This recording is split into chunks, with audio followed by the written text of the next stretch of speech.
प्रिय भैया बहन, इतिहास के अध्ययन के क्रम में हम लोग दूसरे पाठ भारत में राष्ट्रवाद का अध्ययन कर रहे थे। इस कड़ी में हम लोगों ने 2 वीडियो के द्वारा इसके कुछ मुख्य बातों का अध्ययन किया है। आज के कक्षा में हम लोग रॉलेट एक्ट के बारे में पढ़ेंगे। रॉलेट एक्ट क्या था और इसका विरोध क्यों किया गया, इसके बारे में हम लोग जानेंगे।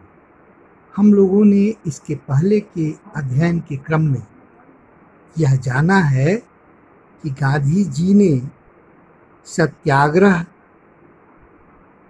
के द्वारा भारत में आंदोलन प्रारंभ करने का प्रयास किया। सत्याग्रह का सफल प्रयोग वो दक्षिण अफ्रीका में कर चुके थे। यहाँ आने के बाद उन्होंने सबसे पहले भारत के बिहार राज्य के चंपारण जिले से सत्याग्रह का अपना सफल प्रयोग प्रारंभ किया।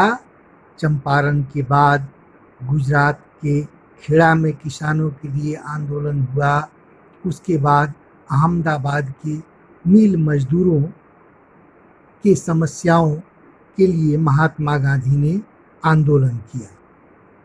जो भी है, अब भारत में आंदोलन का क्रम बढ़ना शुरू हो गया था। अंग्रेजों का बड़े पैमाने पर विरोध प्रारंभ हो चुका था। इस विरोध से अंग्रेज गवर्नर जनरल लॉर्ड चेम्सफोर्ड ने 1917 में न्यायाधीश सिडनी रॉलेट की अध्यक्षता में एक राजद्रोह समिति, जिसको सेडिशन कमिटी कहा गया, का गठन किया। इसका उद्देश्य भारत में क्रांतिकारी गतिविधियों पर अंकुश लगाने का उपाय सुझाना था। गांधी जी के समिति की अनुशंसा पर मार्च 1919 में रॉलेट कानून यानी क्रांतिकारियों एवं अराजकता अधिनियम बना। इसके अनुसार संदेह के आधार पर ही किसी भी व्यक्ति को गिरफ्तार किया जा सकता था और उस पर गुप्त रूप से मुकदमा चलाकर दंडित भी किया जा सकता था।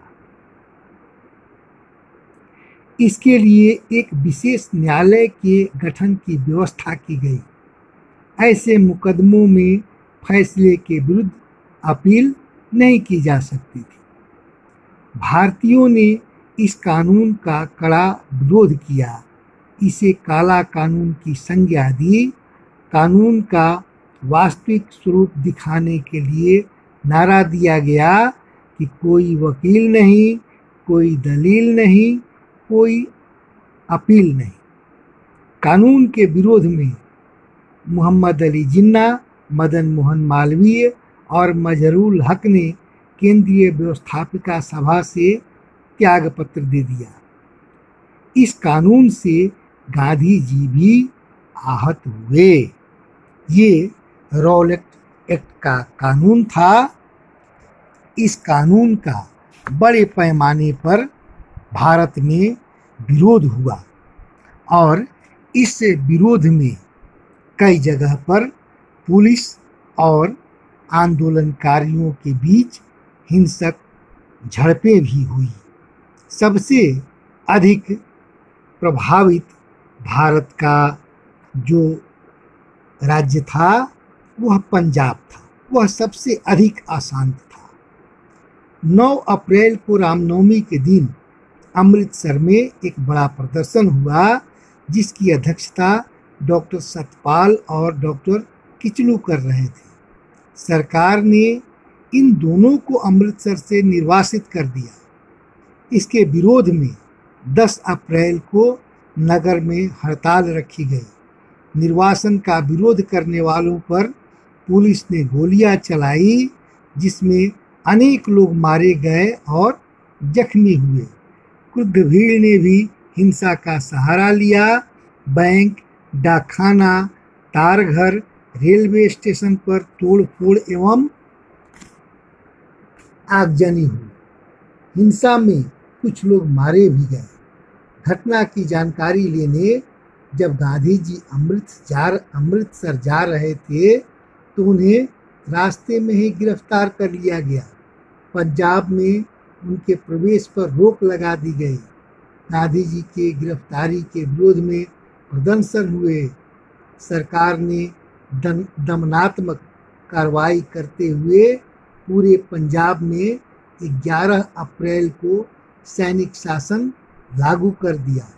Sir Michael general O Dyer को पंजाब का उप गवर्नर बहाल किया गया। उसने सभा, प्रदर्शन एवं जुलूस पर रोक लगा दी। पूरा पंजाब अशांत हो गया। तो ये रॉलेट एक्ट था, जिसको भारतीयों ने काला कानून की संज्ञा दिया और इसके विरोध में गांधी जी सहित सभी महत्वपूर्ण नेताओं ने आंदोलन चलाया।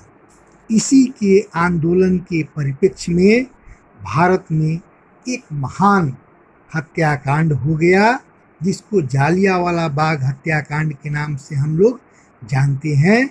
इसके बारे में हम लोग अगले अध्याय में पढ़ेंगे। आज सिर्फ इतना ही। आप लोगों के लिए प्रश्न रहेगा कि रॉलेट एक्ट क्या था, भारतीयों ने इसका विरोध क्यों किया। धन्यवाद।